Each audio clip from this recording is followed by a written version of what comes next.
welcome to my channel. My name is Lisa Allistway, and on this channel, you will find a variety of inspirational and informational videos. My guests today are married team Kim and Scott Goyette, who are able to travel around the world for a whole year. In today's video, they will be sharing their experience and tips and insights on how you can do it too. I will be linking Kim and Scott's travel consultant website and Kim's book, Just Plain Crazy, The Ultimate Guide to Affordable, Adventurous World Travel, in the description box below for your reference. Welcome, guys. Hey, Lisa, how are you? Thank you so much for having us. You bet. Just for the audience, I've known these guys for 25 years, so we have a long history. They're old friends. And young friends. That's right. Oh, young friends. And I'm very excited to have you guys today to talk about your world travels. Yeah. But before we get started, can you tell us a little bit about your background, starting with Kim? Yeah, so I am currently a yoga and wellness instructor. I teach yoga retreats all around the world. And I'm also a new author. Yes. And Scott?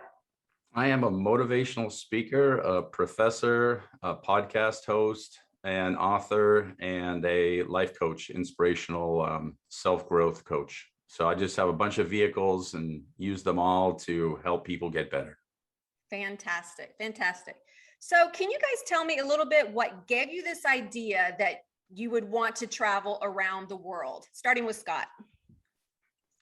So traveling around the world, I mean, the day that Kim and I met, the inspiration goes back to literally our initial meeting when we first came in contact with one another. I was actually walked into a business and I had just broken up with somebody. She had broken up with somebody. And I literally said, hey, let's go to lunch. We met. And within 2 weeks, we talked about buying an RV. And we ended up traveling around the country together and ended up staying in Texas. And that's the very short version of that. And so we've always had that itch of what's the next trip? What's the next trip? What's the next trip? And of course, we have a now 15-year-old daughter. And because we had her, we wanted to make sure that she had the exact same kind of opportunities to see the world as we did, because we traveled so much on our own. And so we said, let's have 1 year that we just take Kayla and just travel around the whole world, see as many countries as we can. And we'll tell you later, she wasn't as excited to do it as we thought should be. But like everybody tells us, she'll appreciate it later. But we've always had the travel bug, and I felt like we had no choice. We had to do it. Fantastic. You have anything to add to that, Kim? Yeah, I do. So yeah, Scott's right on. I mean, we as soon as we got together, we just started traveling immediately within weeks. But one of the things that really sparked our interest in doing the world trip as a family was when I was turning 40, Scott and I took a trip to Peru to hike Machu Picchu. Mm-hmm. And part of our trip, we traveled around with a group of people, and we met this woman, a mom, who was traveling around with her two young girls. One was in middle school, one was in elementary school. They had taken off for a whole year to travel around the world. So when we heard that they were so courageous and that they were doing it, we said, oh, wow, we have to do this at some point. And Kayla was only in kindergarten at the time, so we knew it was going to kind of be a future trip, but that's really what planted the seed for this world travel for a whole year. Very cool. And I'm sure we're probably planting some seed today just with this video. So awesome. So let's talk about how you guys prepared to make this trip and to be away from your home, be away from friends and family, all the, the things that you had to think about in preparation. So Kim, can you tell us a little bit how you prepared for it? Yeah, absolutely. So as I mentioned, we thought about it. It was the seed was first planted when Kayla was in kindergarten, and we decided that we were going to go when she was going into 6th grade, that transition to middle school. So we had several years to kind of plan. So there wasn't actually a lot of planning going on in the beginning. We mentioned it to friends, we mentioned it to family, which helped us kind of keep moving towards our end goal. But I would say, I don't know if you agree, Scott, but most of the planning was done maybe 6 months before the trip started. One of them, which was the biggest one, was what is our income going to be while we were on the road? So we decided to rent our homes. We had a cabin in our main home, so we were focused on that a lot and getting those houses in shape. And then what are we going to bring? Where are we going to go? I mean, these are all the questions. There's a lot to think about before you plan a year-long trip. Most definitely. Anything to add to that, Scott? I'd definitely add something to it. You heard her point that most of it happened at the end, and there's a reason for that. And one of the things that Kim and I teach in our yoga, wellness, and personal growth retreats, and I teach in my coaching programs, is the power of imagination and manifestation. And we literally were painting a picture of what it was going to look like. Now, while we didn't know exactly where we were going to go or all the little details, we certainly knew it was going to be big and be amazing and be awesome. And that was something that we started painting. And when you talk about it with people and you're already feeling it and just knowing that it's happened already, it can't help but work out. And there's a lot of details that we'll share throughout this conversation with you that there were times we're going, did we paint this picture right? Is this really going to work? But if you manifest it, if you build it in your mind, if you can imagine it, it'll come true. Most definitely. So you guys were thinking and preparing for this for years, but when you got closer to the date, you really set the thing into motion those last 6 months and getting everything in order. And I know, Kim, in your book, you give some great tips and ideas on that preparation for world travel. Yeah, it was pretty intense, I have to say. So world travel is not for wussies, right? I mean, the preparation in itself can be very overwhelming, but as Scott can attest to this, you step through that first veil of fear, stepping out of your home, closing the door behind you. We were homeless for a whole year. And that was horrifying and so freeing at the same time. And then once we got into the whole groove of the adventure, it was unbelievable. So the work pays off. I mean, in like a millionfold once you get through it, but it is a lot of preparation for sure. Most definitely. So you guys did this pre-COVID, just to let the viewers know, and it was quite amazing because you did it like right before. You did this starting in 2018, leading into 2019. Yeah. So what was your game plan for this? What were y'all thinking as far as your travel itinerary? Kim, what do you have to say? Yeah, so we, before we took the trip, we got a general idea of some of the like must-see places that each of us, all three of us, wanted to go. So our daughter Kayla at the time was 11. She chose three that, she's a city girl. So she wanted Paris, she wanted London, and she wanted Tokyo. So we had to put those on our list because, just to keep her going throughout the trip.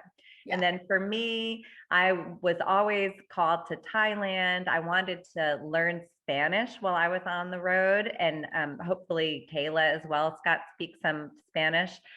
So we wanted to focus on Central and South America for a while. So those were the kinds of things that we started talking about.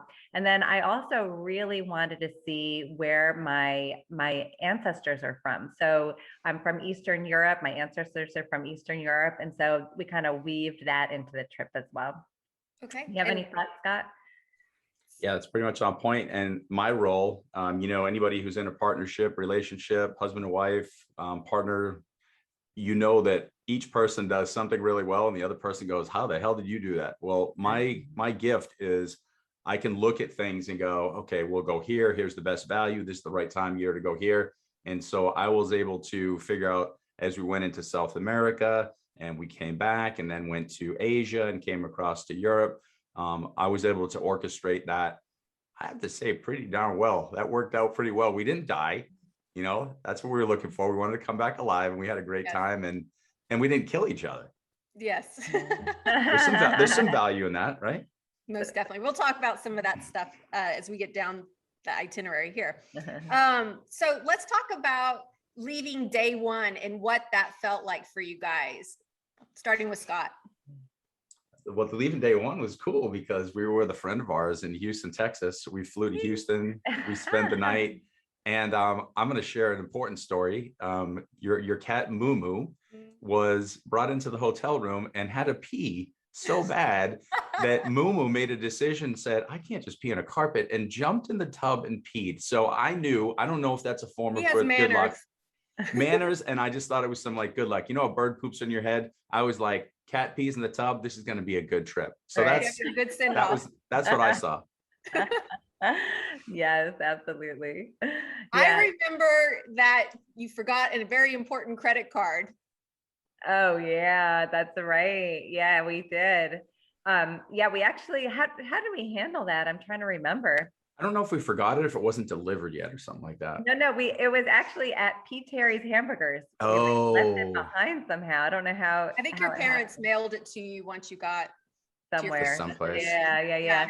Yeah, those are all the little details you got to really think about. But Yeah, I didn't even remember that. I just remember I was alive. I came back alive. yeah, That's all that right. mattered. That's right. you know, for me, leaving and closing our door and walking out and only having a backpack and a carry-on bag for each of us and leaving all our belongings behind and just stepping into the total unknown was very liberating. At first, I was filled with tons of fear up until that point. And then we sat down on the plane and took off. And Scott and I looked at each other and we're like, oh my gosh, I cannot believe this is our life. So it's totally freeing to be able to not have all those ties back home, to not have to worry about your house, to only have what's on your back as your belongings, and just really, the world is literally your oyster. So I absolutely loved it. Yes. And for the audience, Kim has very much a minimalist type of mindset and practice minimalism pretty well with like clothing and everything. So it was very simple for you to do that. And actually, I know you welcome that kind of simplicity in your daily choices and so on. Absolutely. Yeah, we had about 5 outfits for each of us. So we didn't have a lot of choices. You didn't have to think. And that's one worry that is not hanging over your head. It keeps life really simple when you keep everything simple. Absolutely. So I know you guys, you started in the summer of 2018 and you took off first to South America. So let's just kind of touch on maybe some of the highlights of that first leg of your trip in South America. Maybe a memorable story at a country that you want to showcase, starting with Scott. Memorable story. Yeah. There's so many. Yeah, there's so many. I'm gonna let Kim go first. Okay. I'm gonna default to Kim on this one. I want to buy some time. Yeah. Well, our first stop was Costa Rica, and I think that was a really good first stop for us because we were familiar with that country. We had visited for a number of years, including Kayla. She had gone with us. And so I thought that was a really comforting way to ease into our trip. And then as we started heading more south, we decided, this wasn't right in the beginning, but maybe 3 months into it, we decided to stay in Chile for about, we were there maybe 2.5 months. And about 7 of those weeks, we chose a very small town in Chile that it was called Talca, that was in the middle of nowhere. And it was very local because we wanted to live like the locals. And I have to say, it was the first time I had ever done that. Scott lived internationally before, but I had not. And it was so powerful. The people were extremely welcoming. Everything just started, like all these resources started to come to us, and people were inviting us over and to local celebrations. And we just felt so embraced. And so, there's a lot of different ways that you can do a long-term travel trip. One is just hop from country to country and see as much as you can. And we did some of that, but I actually really enjoyed staying put for a chunk of time, getting to know the language a little bit more, really getting involved in the culture and the local people, and the town of Talca really opened their arms to us. So I was so grateful for that experience. Very cool. Yeah. Super cool. What about you, Scott? So I'll tail on to that. So when we were in Talca, it was definitely the right choice. And I would highly recommend that when you start a journey like this, to go to one place for a little bit, because you're jumping out of your home. You don't want to just go full speed. Like you're still trying to process, your brain's going, what's happening here? So going to a place that's a little foreign, but still having some roots in a way, your feet are on the ground. I can go to a restaurant more than once because I'm not leaving tomorrow. It just felt good. And you start to get to know people. I joined a gym for a month. So, I was actually part of their community. You're walking in place, they're like, hey, Scott, hey, it was really kind of nice. But one of the things while we were there, we were told that you absolutely cannot leave Chile without going to Patagonia. I'd say one of my most memorable times with that question is we went and stayed at this hotel called the Singular, and it's the #1 hotel in all of Chile. And it was second to none. In World War II or World War I, I forget what it was. It was a place where they were creating leather and stuff, processing sheep, processing the skins. And so they rebuilt it. It's in this perfect place so that we have access to go to all the different mountains and all the different beauty that Patagonia offers. And it was almost like the universe just said, we're going to make the weather exactly what you need it to be to get the full experience. Because people said, you never know what you're going to get, but you've got to go there, but you might not be able to get access to this, to this, to this. The minute we went to like, what was it called again? Torres del Paine. Torres del Paine. So Torres del Paine. So when we were there, it's the Twin Towers. When we went there, it was like the whole sun just opened up. There were no clouds. It was the perfect day. We had this picnic that they prepared for us. And I almost thought I was in whatever heaven is. Yeah. I was like, wow, like everything came into alignment. I can't explain it any better way than that. We were sitting there, multiple times we'd turn and go, this is our life. Yeah. And that was one of the times where I said it and I was like, I don't believe it. I don't even believe it. Yeah. It was just mind blowing. Yeah. So when were you guys like booking your hotels kind of like a week out, or where you were going to stay? Like you were doing that on the road. It wasn't like you had the whole thing planned out, right? That was all me. Yeah, Scott's the master. You know, in the beginning, we knew in the very beginning of our trip, we had a couple of places planned out because we were teaching some yoga retreats on the road. And so we knew that we had to be somewhere at some particular time.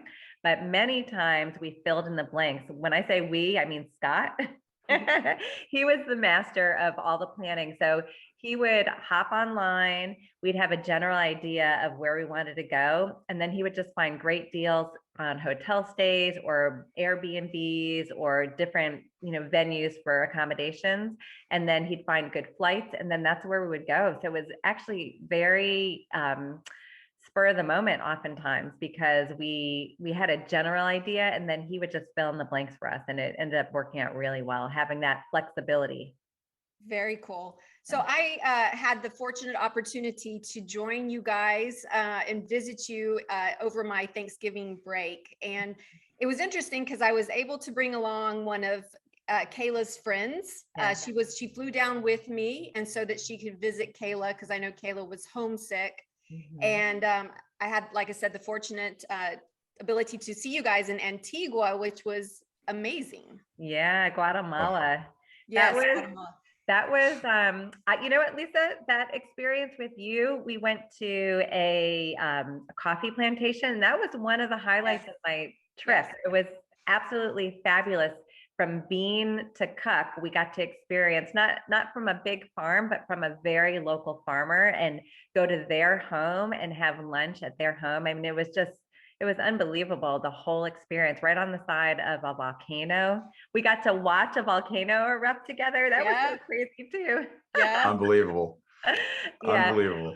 Yeah, yes. There's like a lot of once in a lifetime experiences, just like that one when we were with you. We had those weave throughout our entire trip, and it's like you just can't imagine being exposed to so many incredibly beautiful or awestruck things as you do when you go out in an adventure, and you're just open to receiving whatever the universe gives you.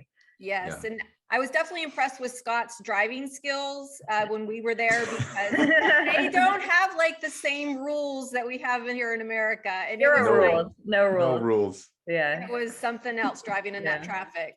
Yeah. Craziness. I will say though, like to that point, there's so many insane, amazing, beautiful experiences that happen. It's hard to actually pull one, but like as soon as you went to Guatemala, so we were on a roof in Antigua on somebody's home, and we're sitting there, we're drinking wine and we're laughing.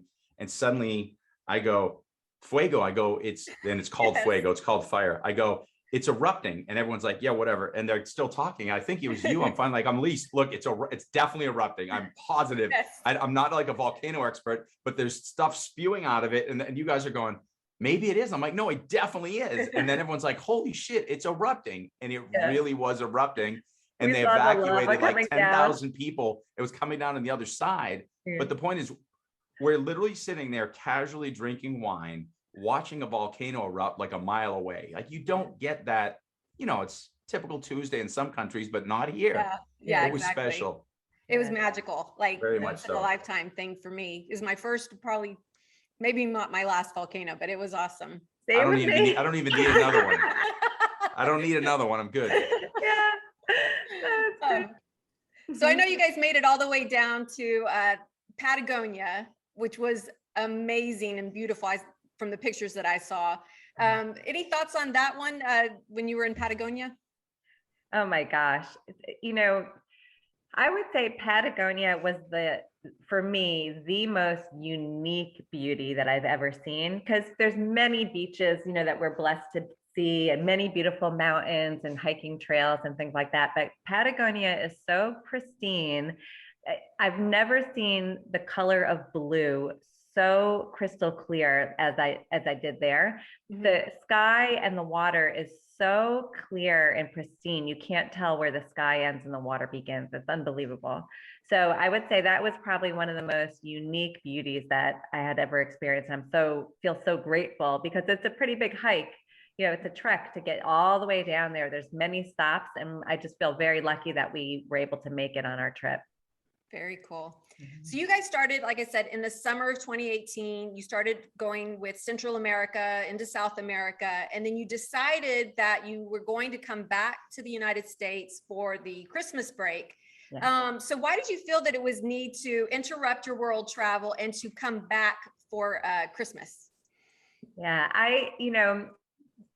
I would say first and foremost, our daughter Kayla was really missing the comforts of home, friends, and family. And it was actually just the perfect time to come back and reset 6 months into our trip. We left in June. We came back in December for about 2 weeks, right between Christmas and New Year's. And so it gave her some grounding time. She was able to eat all her favorite foods, because there was a lot of foreign foods that a young kid, isn't used to. I mean, they're used to mac and cheese and burgers, and so here she is traveling all around the world trying to find something to eat. So she felt really good about that. Mm-hmm. Hung out with her friends a lot and just got grounded with family. And then it was a really good time for us to figure out, surprisingly, with a backpack and a carry-on, you would think, oh my gosh, you're going to use everything. But we realized really quick that we did not use everything that we brought with us.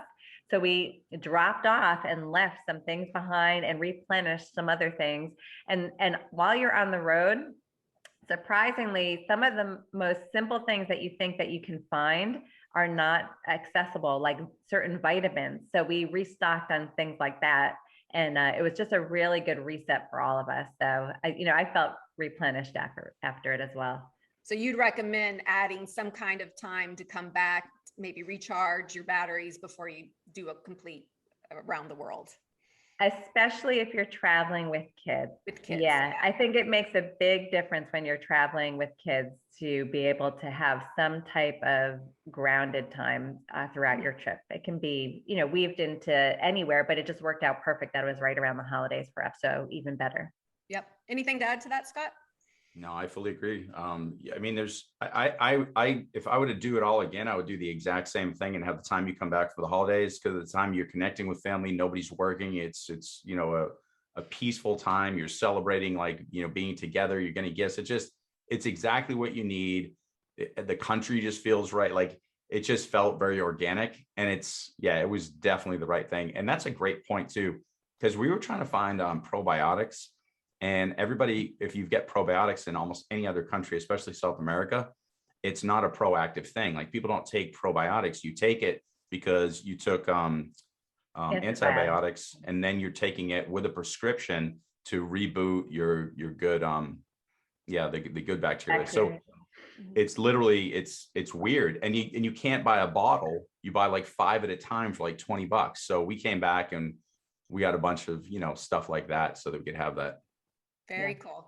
So you did your Christmas break, and then you did the second half of your world travel, and you wanted to start off in Asia. So let's kind of work through maybe some of the countries that you touched on, and maybe some memorable stories in the second half of your trip, starting with Scott. So I wanted to start the second half off right, because first of all, we've got a kid who's going, we're about to do this again. So we got to go straight to Tokyo to start, period, because that was one of her dream place to go.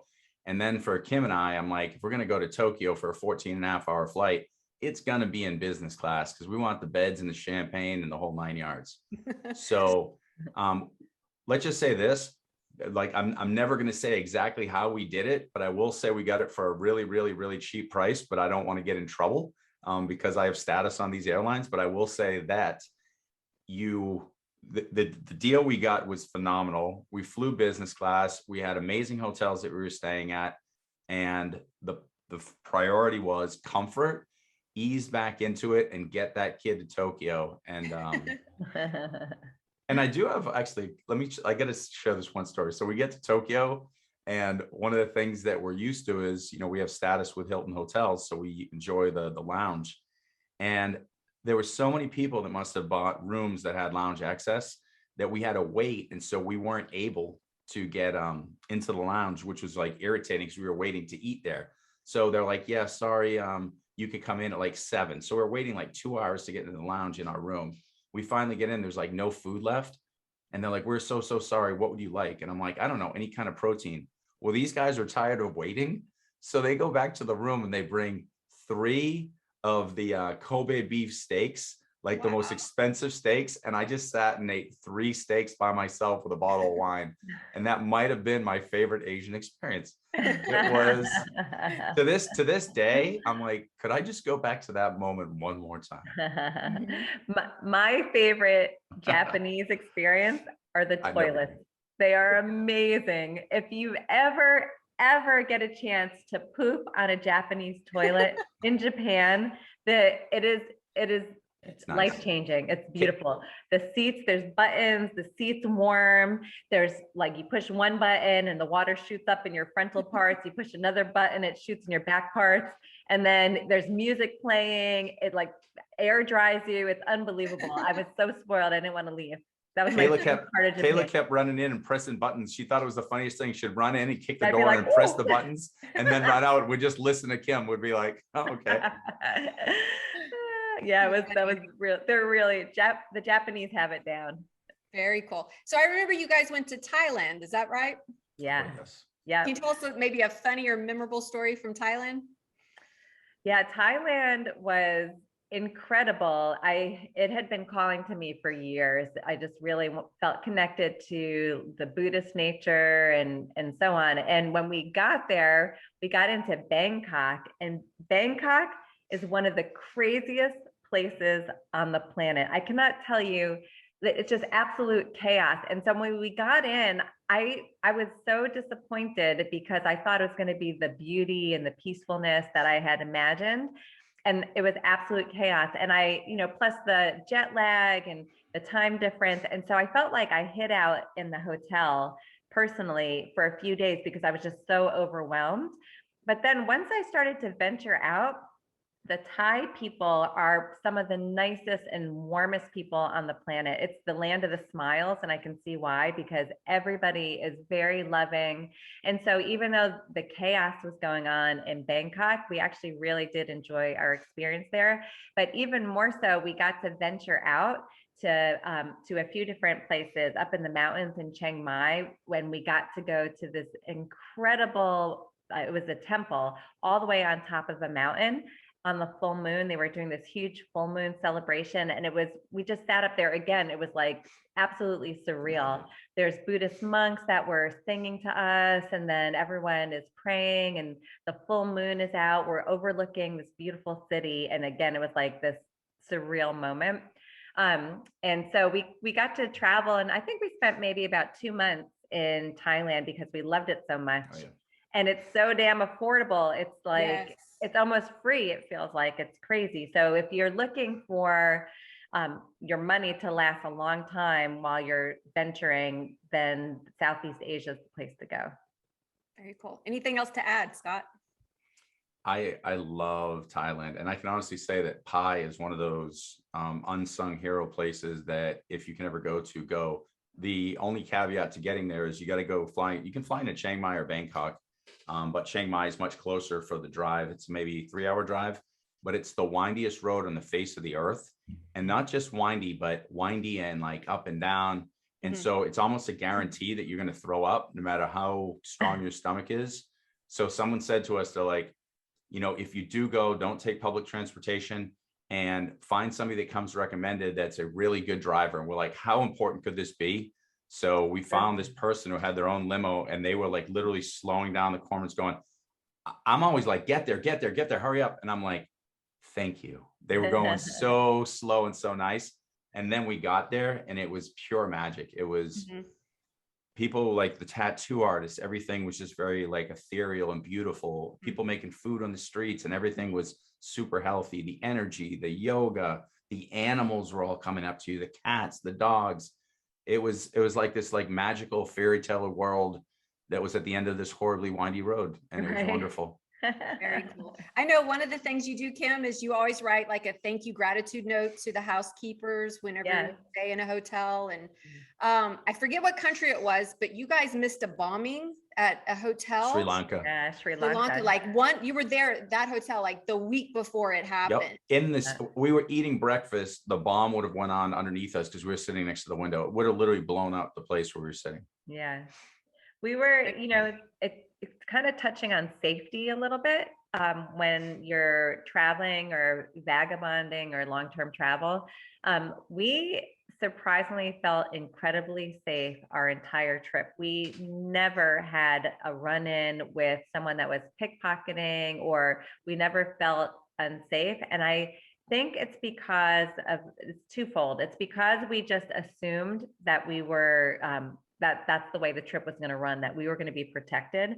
And the second thing is that we thought really wisely about how we packed and the luggage that we brought, so that we were not flashy at all. We didn't bring any flashy jewelry, no big cameras, nothing like that. So people weren't red flagging us because we weren't being showy of our belongings at all. There's one exception to that though. Yeah. When we were in Chile at the train station in Santiago. Yeah, at the train station, it was sketchy. No one did anything, but you had to be more conscious for sure. You have to catch eyes with people because they're watching you, and you let them know you see them. And I was already told that. So, I mean, even as a guy who's 6'4", 230 pounds, I had guys like looking at me. You could tell they're like, is he going to go the wrong way so we can get him? You could feel it. And I kept looking back like, I'm going this way. And so I was like, this is a little sketchy. But again, that's in every single new, like you could read that and find that out on the internet, that's a place to be careful. So just be careful. Yeah, most definitely. So you guys did Asia and then you moved over to Europe. Do you have any memorable stories from a European country you visited? Oh yeah, there's so many. I mean, we did a little bit in the Middle East. So we went to Israel and we went to Dubai. We were in Dubai on Scott's birthday, and his request was to go out in the desert in these open air Jeeps. And so, as we were traveling, the birthday person got to do whatever they wanted. So even though Kayla wasn't into it, she said, okay, let's go. And we hopped in this Jeep, and next thing you know, we're literally flying through the air. And the whole time I'm screaming, I was hugging this guy next to me that I didn't know. Scott is having a ball. Like we're almost rolling over down these massive dunes. And then I look over at Kayla and she's like, that's her face. No expression at all. She was so pissed. I have video of it. I just posted it recently, and it's so funny because you're laughing, but you're kind of like, what did you make me do? Yeah. I'm laughing like, this is so funny. Don't kill me. And Kayla's like, son of a, I'm gonna kill you. And she wouldn't even open her mouth. It's pure, get this stupid trip over with. That's what I felt. It was fun. Yeah. But oh, go ahead. No, go ahead. In Europe, we had the opportunity to go to Poland, and we originally weren't planning on going, but it was one of my favorite places on the planet. It's so there's so much to it because of the World War II history there. And we were in Krakow. Krakow is almost like, for me, like an enchanted city. There's a castle all the way at the top of a hill right in the center of the city. It's very beautiful and quaint. And then weaved into it is all this crazy World War II history with a lot of the slaughtering of the Jews, as well as the Polish people and other people that were there during the concentration camps. And so we got to do a lot of history and visit some historical sites and really weave that into Kayla's education, because I was homeschooling, Scott was homeschooling her on the road. And so it was the perfect opportunity to weave that World War II history into her education. Very cool. Anything to add to the European part of the trip, Scott? I'm going to stay on Poland because it was funny, because I had this weird experience where, so we flew on LOT Airlines, which is the international airline of Poland, and it's a partner of United. So it all worked out for us. So I had worked out all the flights, to get from place to place. So we were going into Warsaw. I'm literally sitting on the plane. I'm like, I don't know why, but I really like this. I just felt good. And I'm like, I like these people. And then I put two and two together. I'm like, I'm Polish. I'm literally, my grandfather's 100% Polish. And I couldn't pick, like, there was a guy and a girl, the flight attendants. I'm like, I love these people. I don't know what it is. And I realized there's got to be some like organic connection between your actual tribe, your lineage, because it was just the weirdest thing. I felt like I just really liked them. And I couldn't pinpoint it. Yeah, I think Kim said it. I'm like, I don't know what it is, but these flight attendants, I'm really liking these people. She's like, maybe it's because you're Polish. I'm like, oh, that's it. That's it. It's me and my Poles. Yeah, you felt right at home. I did. And I actually really enjoyed them. The food, everything about it. That's so cool. I've always heard that you should, whatever your lineage is, you should always go back and visit that country. As an American, we're mutts. And so I have to visit 4 different countries, but I think there's something cool about that. Yeah. You guys ended your trip, and the first place you came back when you stopped in America was Boston, and that's where Scott is originally from. So what was that like coming back and ending your trip? Was it anticlimactic? What did it feel like? For me, I think it was the right time for all of us. We were exhausted. If you think about traveling, even for a week or two on vacation, all the energy that you put into preparing and then going on the trip and then coming home, you feel exhausted. So think about doing that for a whole year. And then think about that with traveling with a daughter that's not really interested in being there. So she was so excited. So it was the perfect timing for all of us to come home. And I remember we went to go visit Scott's sister for a few days. And the very first thing that we did was we went and got some local food that we loved, a sandwich that we liked.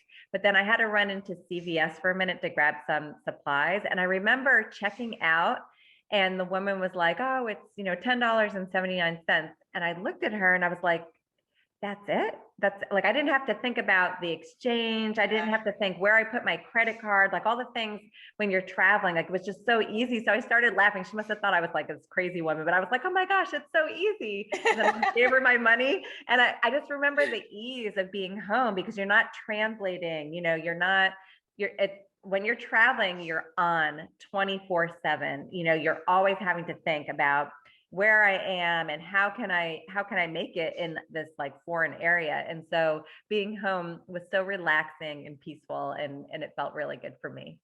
Cool. What about you, Scott?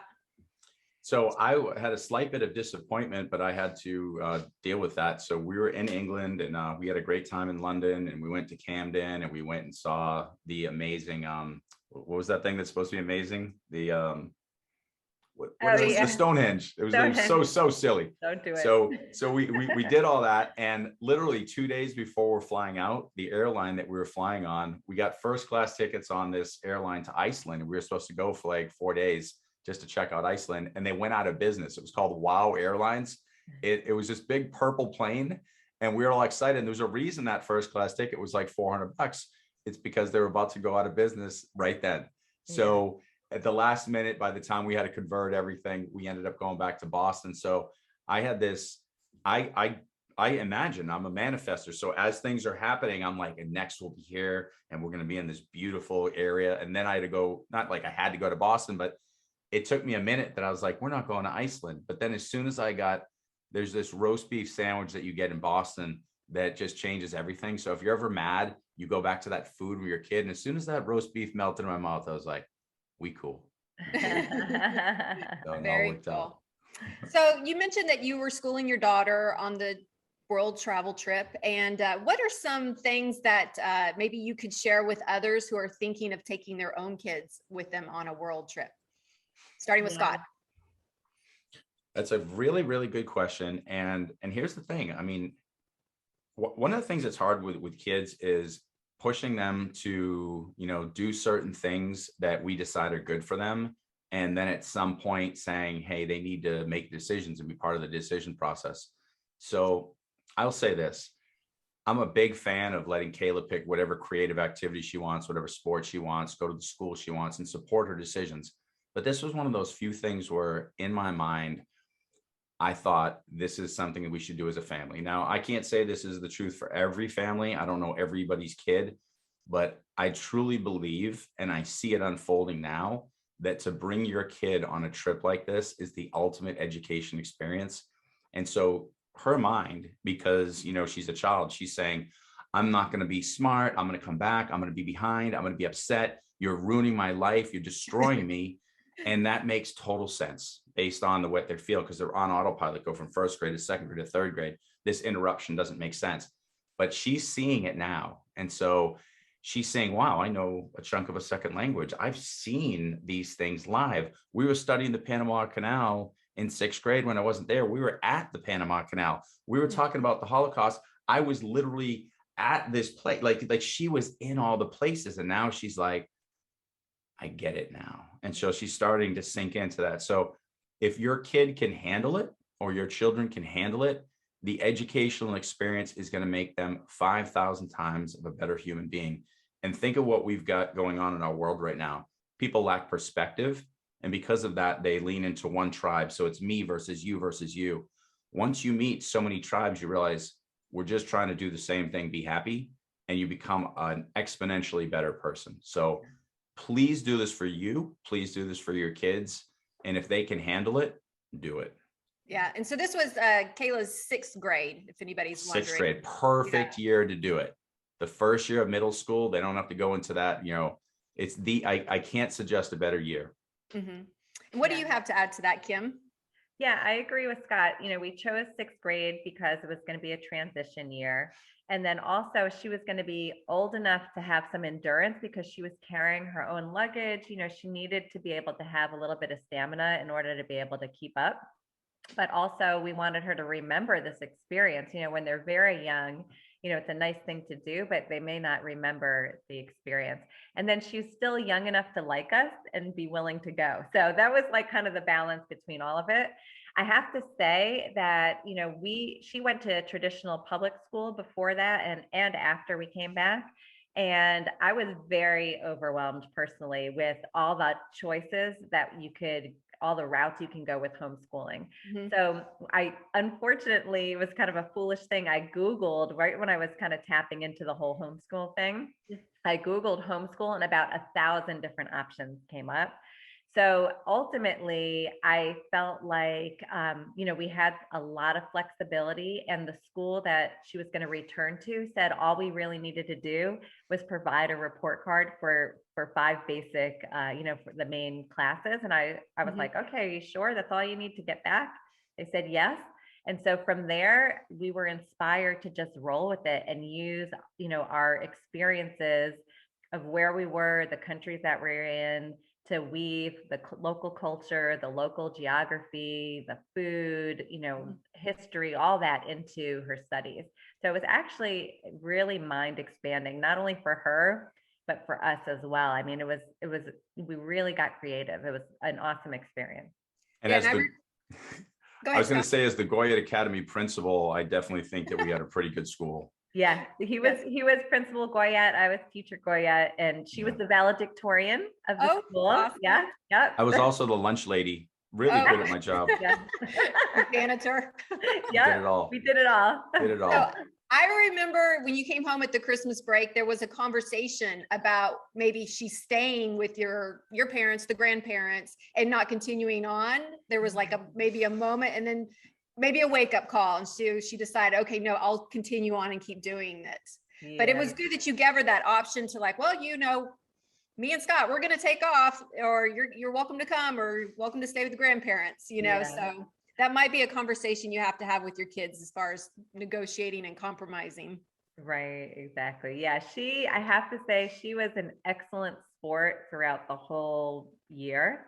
And, we had incented her in the beginning of the trip that when we got back, that she would get a puppy. And so we literally landed and there was a puppy waiting for her. So that was like the incentive throughout the whole trip. Yeah. We could have been looking at the most magical or the most historical site ever. And she'd be like, and when I get my puppy, I'm going to dress him up and I'm going to. So true. Like it's just another old building. Yeah. Right, exactly. Yeah, Yeah. it's just another old broken building. Here we are in Patagonia and the sun's out and we're looking at the Twin Towers and, oh, it'd be cool if we had this puppy with us right now. I'm like, yeah, that'd be great. Exactly. Yes, definitely. So there's a lot of things to think about when doing a world travel. You have to think about getting your money arranged. You have to think about accommodations. You have to think about safety. You have to think about managing your stress. So what are some lessons or strategies you would give somebody if they're thinking of embarking on a world travel trip? Starting with Kim. Yeah, so we put a lot of energy into planning this trip. Scott put a lot of energy into actually implementing all the details of the logistics of travel.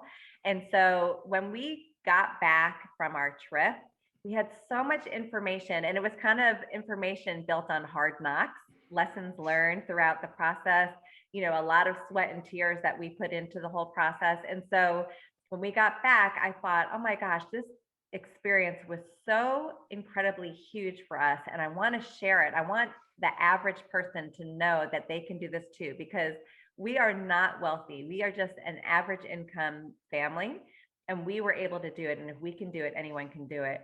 So I sat down, and for the next 2 years since coming back, little by little, I wrote a book. And the book's intention was all about holding your hand through the entire process. So how to plan your trip, where to go, how to fund your trip, what to pack, and then all the details in between that you need in order to make it successful, so that you don't have to have the blood, sweat, and tears that we did. I mean, we already did the work for you. Why not duplicate it? So we ended up writing a book, and it's called Just Plain Crazy, plain like the airplane, the ultimate guide to affordable, adventurous world travel. And it's an amazing resource. Not only that, it has some hilarious stories and bloops and blunders, which were a lot. I mean, we made so many mistakes along the way. And so I wanted to write this book so that people didn't have to make those same mistakes. Very cool. Anything to add, Scott? Yeah, and it's literally all in there. She wrote it, and the way she wrote it and the flow of it is perfect and magical. It's right on point. And I've got one chapter in there just giving you guys a heads up and an idea on how to do the logistics, because all pieces are important. And one thing to add too, that's important to your question originally, Lisa, is it's very important that each person, husband and wife or partners or team, that they have a skill set and they do it. So Kim would make sure, look for money exchange, anything we need to worry about safety of this. And I would make sure we had the best hotel for the value, flying at the right times, anything that we're going to see that, timing wise, are we here for a festival or a new year? And so I would take care of all that. She'd do her stuff. We know that when we showed up, something great was going to happen, and it always did. And there was some mishaps, and that's why you got to get the book, because there's some funny, there's definitely, think about it, a year, 3 people stuffed in a hotel room, going from place to place, speaking different languages. You're going to have some really funny stories, unless you're really lame people. Yeah. We're not that lame. We're fun. Most definitely. So you definitely have the book as a resource, but you guys also have a travel consultant business. Scott, can you tell us a little bit about it? Absolutely. So one of the things that I do is, if you guys want to get in contact with me, I can help you get the correct credit cards, the ones, because there's a preparation too. I'm talking about manifestation and all.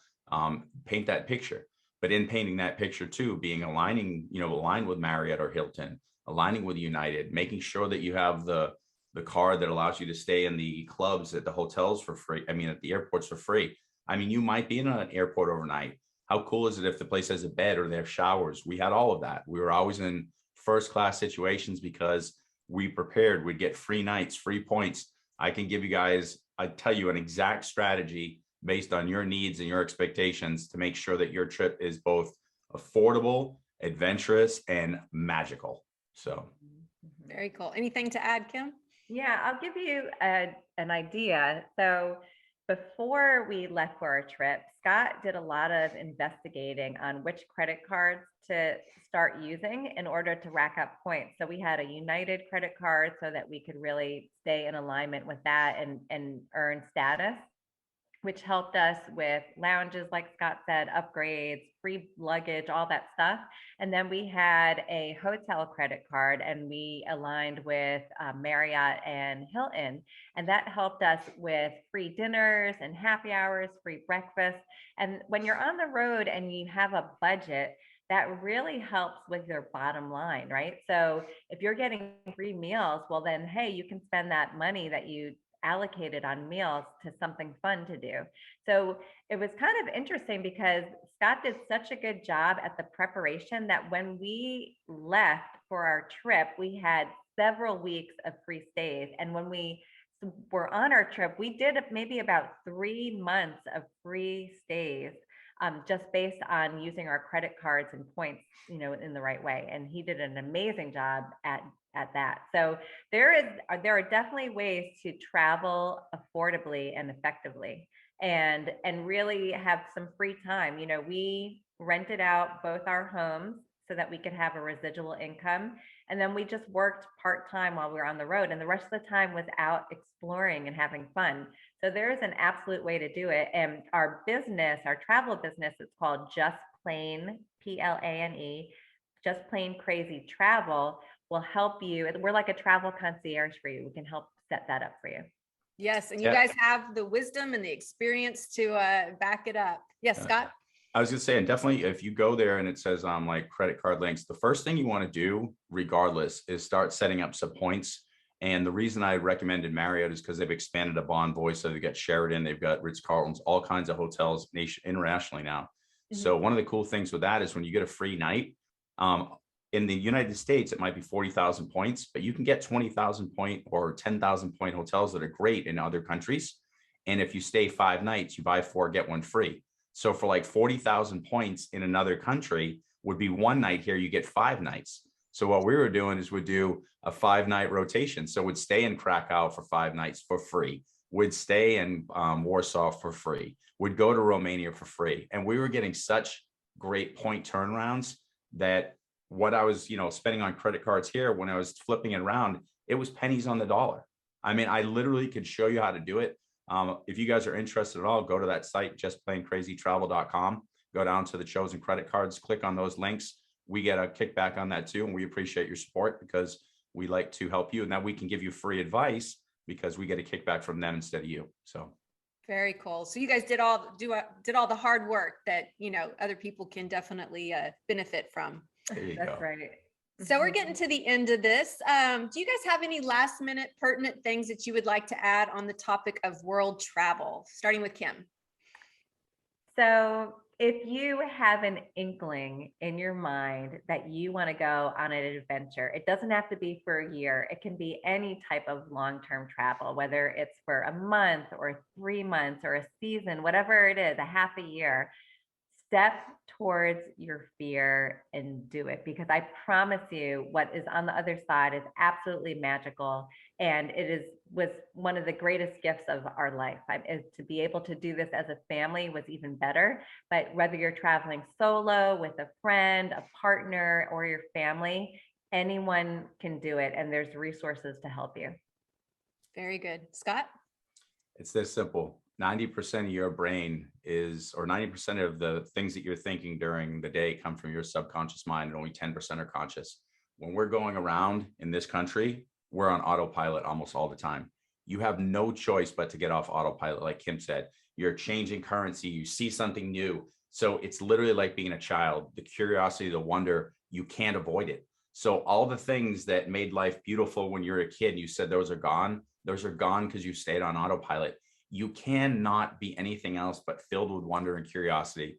Go to your childlike state, go to other places, see the world, enhance your perspective. There's no way you'll regret it. That's all I got. Oh, that's very well said. Awesome, guys. Thank you so much for coming on my channel today. I sure do appreciate it. Thank And you. Yes. Thank you. Thank you.